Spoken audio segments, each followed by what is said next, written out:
phase. So again, we want to bring some services from home, but again, what we are going to see over the next 2 weeks, and we're starting to measure that, is the full impacts of people that we cannot redeploy, that potentially will be out of work. So there's currently a survey underway, and we'll be updating all councils and the government around the overall impact for tourism in Waikato. Thanks, Sam. Under the restart phase, so again, we want to congratulate local government, because obviously getting some of those shovel-ready projects through with the Crown Infrastructure Partners for their consideration is a great win for the region, but potentially for the sector. Pretty much every district has put up around 1 to 2 tourism projects as part of shovel-ready. So again, we do need to focus on the future and how we will restart the region. Research, we were already in market and about to finish up our domestic perceptions and major event research. This is now becoming quite timely for us and will help us inform around how we will try and bring back the domestic travellers into the region based on some of the research we've undertaken. We're also working on a major and business events restart campaign. So that planning's been underway for a couple of weeks, so that when we're ready to go, we can push go on that. We do see events and business events and corporate travel as being the kickstarter we need for economic and social recovery across the region. New developments, again, you've all got new developments going on potentially in your regions. Hidden Lake, obviously one of your newest hotels in Cambridge, only opened on Christmas Eve. So Glenda and the team we've been keeping in touch with quite a lot, because they haven't been in operation very long. Their impacts are quite severe. So again, making sure that we still have some future developments that will continue across the region to take us through the next stage. Data and insights, I've touched on, they've now gone to weekly. So again, we're sharing that information, and Te Waka are now, we're contributing to the Te Waka Economic Outlook as well, which is great. And then lastly, the Mighty Local campaign was launched 2 weeks ago, and that's definitely around the restart phase. Thanks, Sam.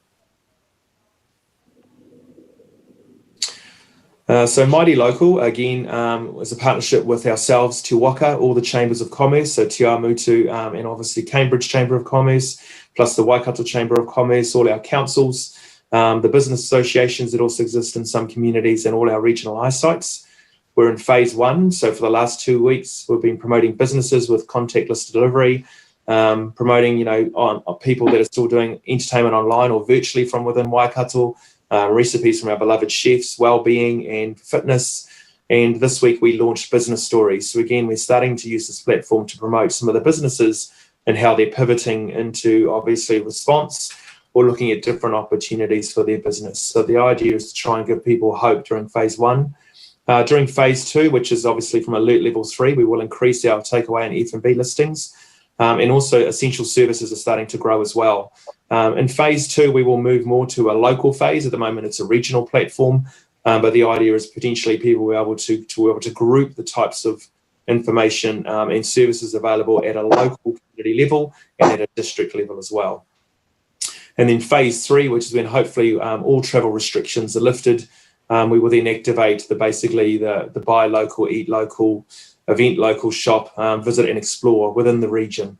And obviously that's in partnership with many communities and business associations that already have local programs, such as Cambridge with their Totally Locally Cambridge campaign. So we're working with Kelly and the team around how we would try and push their program rather than this one once we get to phase 3.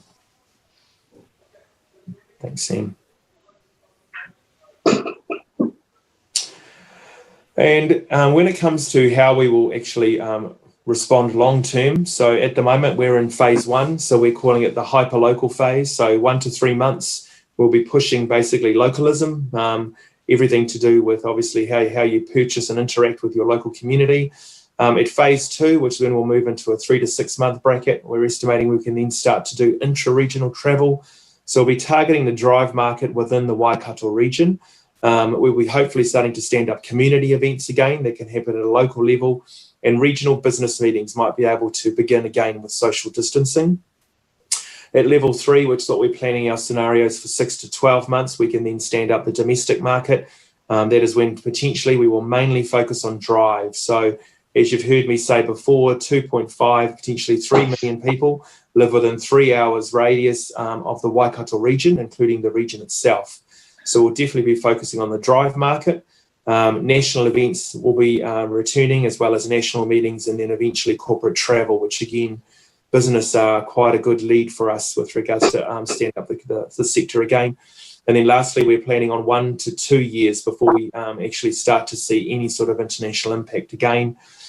Short haul markets into Australia and the Pacific will open first, and then we will eventually move back into major events, international conferences, and starting to bring back the corporate and leisure travel market into Waikato. So